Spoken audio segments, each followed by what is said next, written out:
Live. Hello, everyone. Welcome to our XP series. Usually in our experience series sessions, we have talked a lot about mobile app testing, web app testing. We have talked a lot about automation testing and general quality engineering in general. But we have really not talked about one very important digital content platform. Like it's extremely important in today's world. Even though, I think this would be the one platform that you would be using every day, but we really talk about it. We really never talked about it on XPCs. So I'm talking about smart TVs and the apps that goes with these smart TVs. Now, TV apps like Netflix, Prime, you guys have already heard about it, have been using it. They are kind of an integral part of our daily lives. But unlike web or mobile application, these apps come with a very unique challenges due to the diverse both hardware and software ecosystem of these devices. It's like the age of Internet Explorer all over again. A lot of incompatibilities in between, and there's a lot of complexities that arise specifically in building up a robust test automation framework, specifically for Apple TV, for Roku, for different type of Android and different type of Android TV devices as well. So in today's session, joining me today is Martin Tyler. Martin is the head of quality engineering at FX Digital. Now, FX Digital is a digital transformation agency that has focused mainly on building smart TV apps for platforms like Discovery and Eurosport. And FX Digital is one of those platforms that is tackling the challenge of transforming quality engineering for TV apps, specifically across automation of the TV apps. And Martin, has more than a decade of experience specifically for working for satellite companies and even for FX Digital. And he's going to share with us how the FX Digital is building state-of-the-art vision-based test frameworks for smart TV devices. So first of all, Martin, thanks for joining us today over the Thanks session. so much for having me. Yes, it's really great to be on the podcast. And this is really exciting for us as well, because as I said, this is something that we rarely talk about, but this is something pretty, everybody consumes a lot of content across smart TV devices, including for like apps like Netflix, and they are doing billions of dollars. And we never really think about in how the engineering of building these kind of devices go in the back end. So let's start with that specific thing in purpose. Let's talk about Martin's experience beforehand. I know we have worked in platforms like automotive industries and aviation industries, building apps for them. So how have you adopted your experience in working in these very diverse industries, and then use that experience in building TV apps and testing of those TV apps? So what were the key factors when you were thinking about building a robust framework for TV app testing that you took from your past experiences? Well, I think one of the really big ones, the first one, was that I came from a QA background, not a dev background. So that really helped me understand that the challenges that the QAs are facing. So when we were building everything, we were building it with the QA in mind. You mentioned that I was involved in product development in aviation, where we were developing like car electronics, and then later in a company doing in-flight Wi-Fi. And both of those things are quite difficult to automate. So I kind of had seen how those have been automated, worked on some of that automation myself.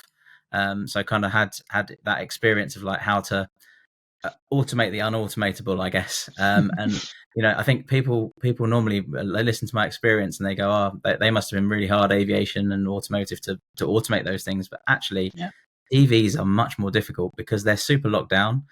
The companies don't want you to be able to get the information necessarily off them, not to stop you from automating, but they're just worried you're going to steal the content, right? So they're quite locked down. So we had to really understand how to get the information off of those devices in the first place before we even think about any of the automation. So that's one of the big challenges, and I think one of the things that I learned from my previous experience.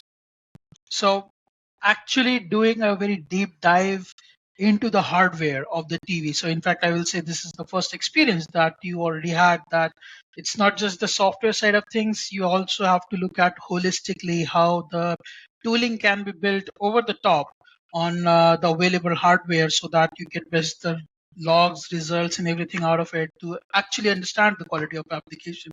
So that's a pretty important learning, I'll say. And of course, this would be a pretty big challenge considering the diverse ecosystem of the TV app devices as well, right? So there's an Apple TV. I'm quite sure those guys would be they would have pretty much locked down all of their hardware and anything that you can get out of it. And things like Android TV, Roku, Amazon Prime Stick, like there is so many different devices. So how do you account for that? Different operating systems, screen sizes, manufacturers? So yeah, there is lots of different devices, but I think the ones you've mentioned there are actually relatively easy to automate on. So anything with Really? like Android and with tvOS, they're essentially like mobile phones, really. So you can kind of treat them the same way. You can use like Appium, and you can get the information off them quite easily.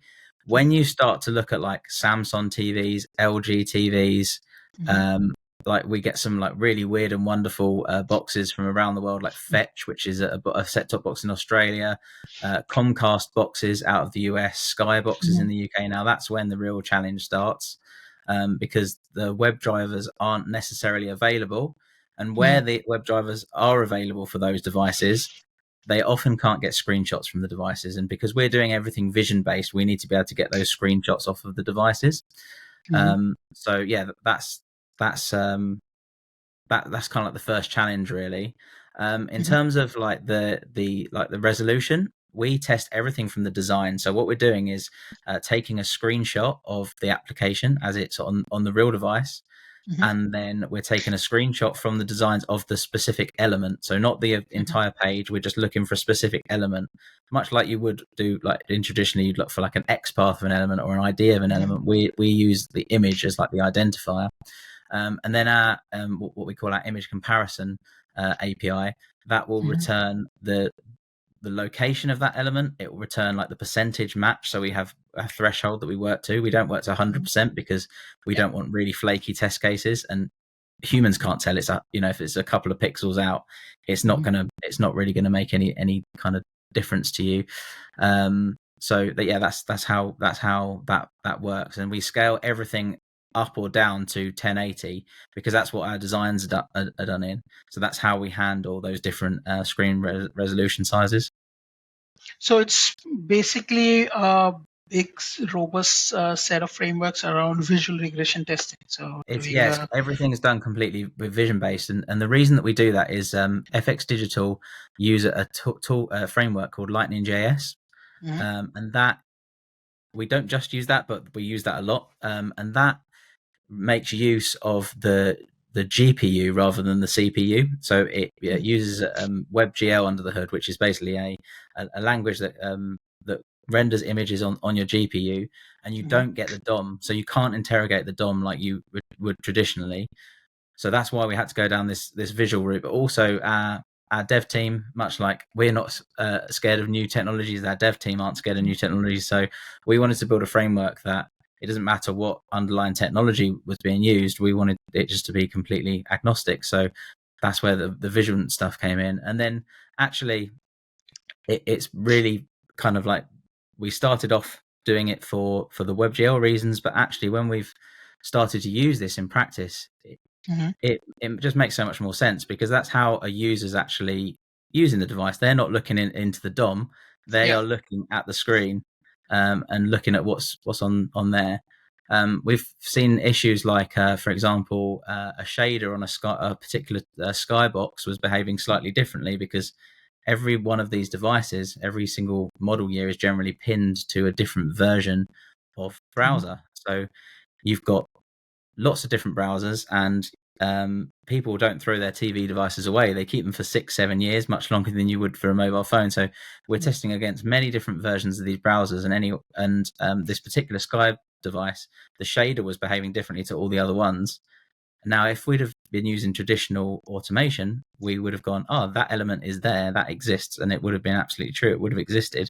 But because the shader was behaving differently, we could see that it actually wasn't as per the designs just on that particular box. All the other ones were behaving as expected.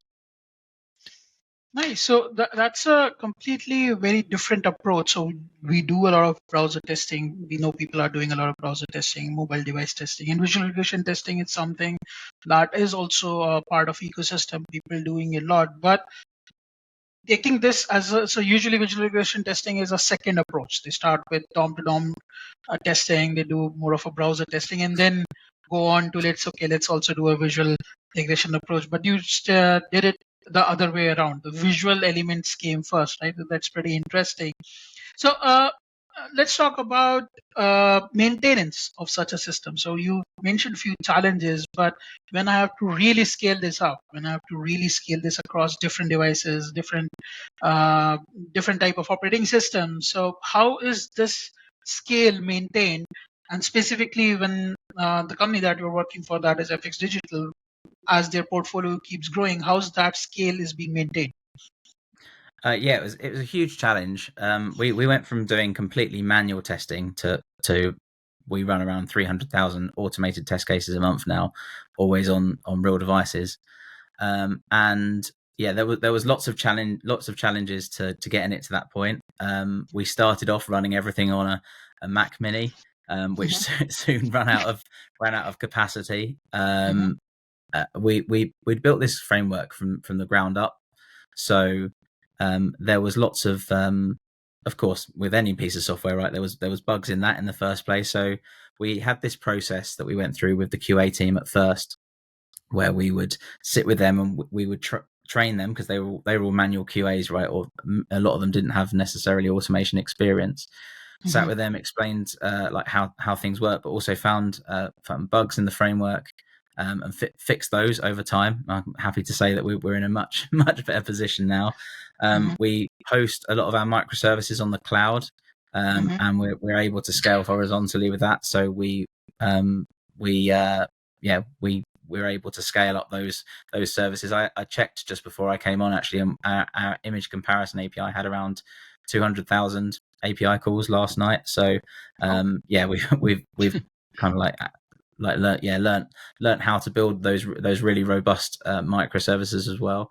Our framework itself is completely containerized, so it all runs in Docker. So we have one Docker container per device that's running.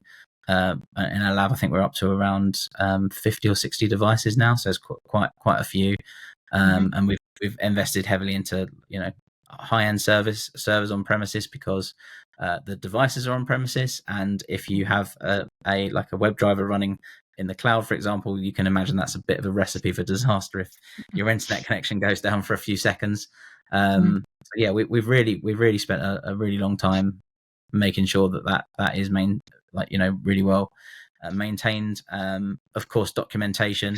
You can't really build a piece of software this big and then expect to be able to scale the team without really good documentation. And finally, always willing to try new tech, try new ways of doing things. We're not stuck in our ways. We're always looking for like a better process of doing things. We're happy to rewrite things. Like a few months ago, we rewrote our image comparison API, for example. It was we'd written everything in JavaScript and wasn't necessarily the best way for that API, so we rewrote that in Python. We're always looking at ways of optimizing, basically. So how many devices you guys have in your, let's say, home office, where you have, let's say, thousands of different TVs, hundreds of different TVs, different type of mobile device, like different type of set-top box? You must be have, let's say. I mean, in the company, I don't know the exact numbers. It's definitely more than 200, but that was a number that was taken a couple of years ago. So it's definitely way beyond that. And then in terms of the lab, maybe we can share some photos with you, and you can show the viewers that. But yeah, we've got, I think, about 50 or 60 devices, and we're always adding more. We've just taken on a really big new project, and I've just been handed a huge list of devices, lots of Android ones, lots of Samsung ones. So yeah, looking forward to getting those into the lab. We actually, a few months ago, moved offices, because we'd run out of space. We kind of inherited this little room at the back of our office, and one of the big reasons for the company moving in the end was that the lab just wasn't big enough. It wasn't the only reason, but that was a big reason. And now, so we've got a really huge space where we can have lots of devices in there. Again, having and I get you guys, I'm sure will know this very well, but having all those devices on premises is a real challenge. Heat, for example, TVs kick off a lot of heat. Air cons, as we've learned, are air cons not necessarily 100% reliable. We have had problems with that going over, so we've got like fall over air con units now that we're installing. We've invested heavily into our network infrastructure to have that many devices online streaming at the same time. So yeah, the list is endless, really, of all the things that we've done. Other things as well, like they can be smaller things as well. Like for example, if you want to quickly plug into a set-top box device, it was getting a bit cumbersome dragging a TV over, plugging it in the back. So we've got a TV mounted on the wall now with like a wireless HDMI sender, and we're able to just plug that in anywhere in the lab. Little things like that make the maintenance of such a system, much better. It may sound small, but once you start adding lots of those little things up, you really reduce the amount of time that you have to maintain each device, and it makes it much more scalable. So I now really know who to call when I have to buy my next smart TV, right? So that would be you, the first guy. We've probably got a spare one. Yeah, so moving on, let's talk about performance. So I'm quite sure for a very end user perspective based applications, performance is one of the key factors that you guys would be checking. So for those so many diverse devices, specifically, as you mentioned, you were working for a platform that is based out of Australia. So how are you testing for performance specifically on different devices and on different networks to ensure a seamless digital experience for all the end users? So yeah, I think that's a really good question, because a lot of the devices that we work with at FX Digital are really low performance. That seems to be our kind of speciality. We do other stuff. We've built Apple TV apps and Android apps as well. But yeah, I think customers come to us a lot of the time because of our expertise for those really low end devices. And we've developed a few different methods of measuring those. So we measure a metric called TTMU, which is time to minimum usability. And we actually built an algorithm that does that completely using vision. Again, that's what we tend to try and lean towards. So what that does, it works with set-top boxes, actually, not with TVs, because we can't get video feeds from them. But it will measure the time until the app has completely loaded, basically, and we can measure that then on a daily basis to see trends. We take memory consumption from devices where we can, and other metrics as well. It's important to note, I think, it's not possible to get that information from absolutely everything. You can't get that off every other device. If the APIs simply aren't there, it makes it impossible. But we know from experience that if you measure it on as many devices as you can, the devices that you don't measure it on, you can infer that from those other measurements. So we're looking at trends really over time on the devices that we can measure it from, and that has served us really well in making some really performant devices for our customers. Yeah, that's pretty interesting, and it's also important for device manufacturers to include those kind of capabilities, as you mentioned, APIs and stuff, to actually pull off the data and records from the device during the testing phase. Exactly. Yeah. I mean, there is a new technology that's being released, or a new standard that's being released, that's being pushed by a few of the big players, called a device automation bus, which hopefully will simplify getting information off of smart TVs. But of course, people, like I said earlier, people aren't replacing those devices, so we're still going to have probably 6, maybe even more years where even if it was released tomorrow on every single device, we'd still have 6 years of problems ahead of us. So yeah, Another thing that I found really interesting. So you mentioned a metric called time to minimum usability, right? If I'm not wrong. So how you are mapping that through a visual base? Are you taking, let's say, screenshots after every milliseconds and then comparing them to a minimal viable rendering or something like that? Yeah, we take a recording of the application starting up, and then we analyze Okay. that recording. So it goes through kind of various stages. If you think about how an application loads, like a smart, um, if you think about how an OTT application loads, Mm-hmm. you get like a splash screen generally, Mm-hmm. and then you get when it actually loads onto the landing page, you get a page with lots of colors, and we can detect the fact that there's lots of colors on the page and then no movement, and then Mm-hmm. from there we know that the application is fully loaded. And we've tested this across a variety of applications that we develop, and also ones that are just freely available, and it works really nicely. I think that's the other nice thing though about the fact that we've built all this technology from the ground up. We can kind of Mm-hmm. like modify it for different customers as we see fit as well. Right. So this is another interesting application. So now when I'm thinking aloud in this regard, how OTT apps opens up.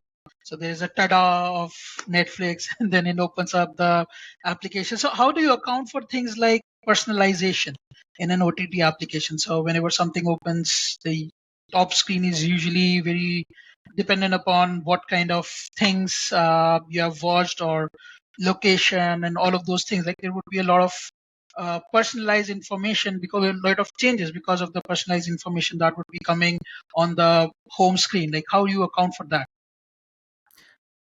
So yeah, we know what to expect in terms of the username. That's all kind of accounted for. In terms of the information coming from the CMS, that's always going to change. Mm-hmm. Certain things we don't automate, Mm-hmm. because, and I think that's really really good point to drive home. Automation is never going to replace manual testing completely. There's always going to be a place for manual testing as well. And if it takes longer to automate it than to manually test it, actually you're better to manually test it. Mm-hmm. So yeah, a lot of the stuff that maybe is changing on a super regular basis, we would just test manually. Awesome. That definitely makes sense. So now let's switching gears a little bit. Let's talk about the things that are something that everybody is talking about. In fact, right now is AI.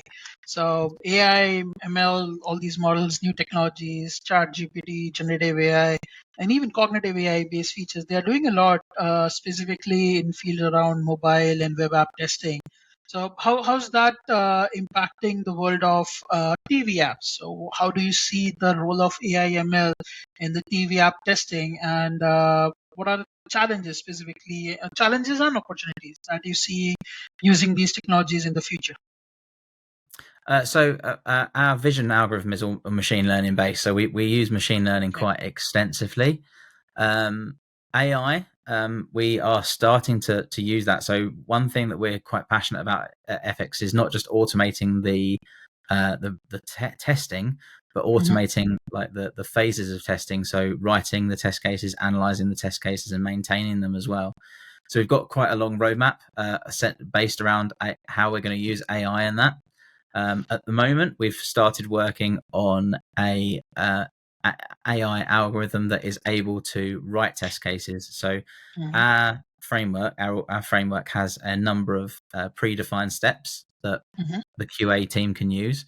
They can also go out and make their own custom steps, but that's kind of another story. Mm-hmm. But so we've given an AI model the steps that that our framework can use, and then we're writing some code that will actually write those test cases. So the Mm-hmm. idea being, eventually we'll be able to hook that up to a web driver and Mm-hmm. allow the AI to crawl through all the different screens on the application, and then write test cases based on the screenshots that it takes. Mm-hmm. That will be very useful for when we inherit an application, maybe that's not being built from the ground up by us. Yeah, where we want to automate lots of different, like an application that's been built already. Mm-hmm. And then we're looking at other ways of using AI as well, like analyzing those test cases. We'll always have that human element, that human touch, because I think it's really important to still have that. But to Mm-hmm. be able to look at the test case and go, where the dream really is, the QA is able to look at the results and go, oh, actually no, that's the correct behavior, and the test case just then updates itself. So we've got that in our roadmap as well. So kind of like being able to analyze and maintain that using AI. So this is again a very visual first way to do the testing. So instead of Yeah, just exactly. Yeah, and I think it's probably good to mention as well that we have started to offer our test automation services not just as part of our application building, but to other companies as well. So yeah, that's where really, if they come to us with an app on lots of different devices that they've made, and we can very quickly write the test cases using AI for that, you can imagine that could become quite powerful for them. Yeah, that's definitely a very unique approach. In fact, our the product that we recently came out with, that was 𝐀𝐥𝐬𝐴 AI. It's again a AI-based test authoring agent. So we also focused on the visual element first, finding out the visual element, like finding out the elements visually rather than through locators or DOM elements. So that has helped us really scale up the application. So we have 4 or 5 more minutes. So let's talk about like what are the core learnings that you have in building up this enormous new innovative framework, that advice that you will give to other companies, other team members who are building up similar kind of frameworks? So I think the biggest lesson that I learned is if you don't already have automation in your organization, don't underestimate the difficulty of changing a process in a business. We kind of really focused on like the QA team and like how we could help them. And they loved it. They were on board with it from day one. But like understandably, like other departments maybe weren't so up for it. Like for example, the project management team, you're asking the team to do more work, right? Yeah, and they're trying to get a project across the line, and you're trying to essentially give them more work to do. So you really need to like educate everyone in the business about the benefits of test automation. I think we really underestimated how difficult. But we underestimated that we even needed to do it in the first place, and then we underestimated how difficult it would be to like kind of change the process. I remember actually one day we did like lots of different of these activities, like training people around the business, and we did lots of work. As I said earlier, like scaling up our services, and one day walking into the office and seeing like the QA team with a load of with the rest of the project team, and having automation logs up in one of our meeting rooms, was like, wow, we've actually done this, which is really great. So yeah, for anyone thinking about going from manual to test automation, don't underestimate that. In terms of like TV apps specifically, don't underestimate the difficulty of getting info from these devices. Like they're locked down. They're not definitely not designed for automation. I don't think anyone's even necessarily thought about automating on these devices when they've been designing them anyway. So we had to build a lot of the web drivers from the ground up, and we've developed lots of kind of ways and methods of doing that. Having a lab with devices is super hard. Like as I'm sure you guys know firsthand as well, right? If you don't have to have the devices in your building, then just don't do it, because that on its own is a massive learning curve. Like how you store the devices, how you keep things cool, how you all the networking around that as well is really super difficult. So I think they're some of the real key lessons that I've learned. I could probably carry on talking to you all day about all the things we've learned. And I think that the biggest lesson that we've learned as well is that people and process are much more important than the technology. When we initially built this technology, we thought, oh, there you go to the QA team, we'll just hand it over to you and it'll be fine. That's not the case. Like you need the people to be trained, you need the process built around the test automation before it really starts making like an impact on the business, really. Nice. And we are really hit on the mark. So just thanks for Martin for taking the time out, walking us through your unique experience of building up TV apps. And I'm quite sure it has been a pleasurable experience for you as well, both talking with me and building up the whole framework for FX Digital. So again, thanks for taking the time out and joining us for the show today. It's been great. Thank you very much for having me.